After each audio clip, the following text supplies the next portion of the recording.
நம்மளுடைய தேசப்பற்று விதவிதமான ஐடியாவெல்லாம் கொடுக்குது. அப்படி கொடுத்தது தான் நாய்க்கு சோறு போடாதீங்க, அப்படி நாயை பெருக்கி விடாதீங்க, மனிதனுக்கு சோறு போடுங்க.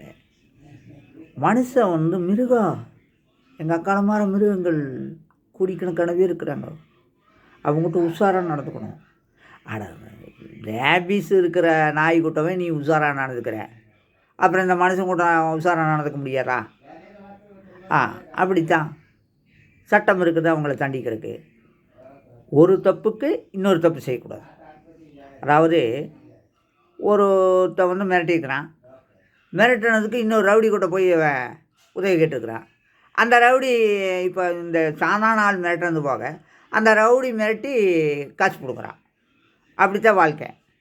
அதனால் அப்போ அந்த இவங்கிட்ட மோதிரத்தோடு இருந்து சட்டப்படி நடவடிக்கை எடுத்துருந்தால் பிரச்சனையெல்லாம் போயிருக்கு.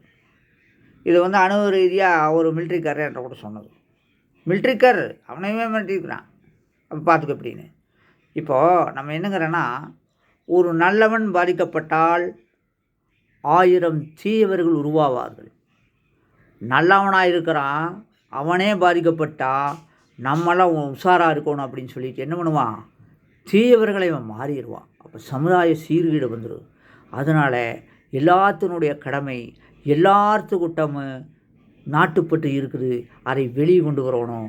நான் தான் நாட்டுப்பற்று அப்படின்னு நம்ம தெரியக்கூடாது, அது தப்பு. எல்லாத்துக்கிட்டம் நாட்டுப்பற்று இருக்குது, அதை வெளியே கொண்டு வரணும். நன்றி, வணக்கம்.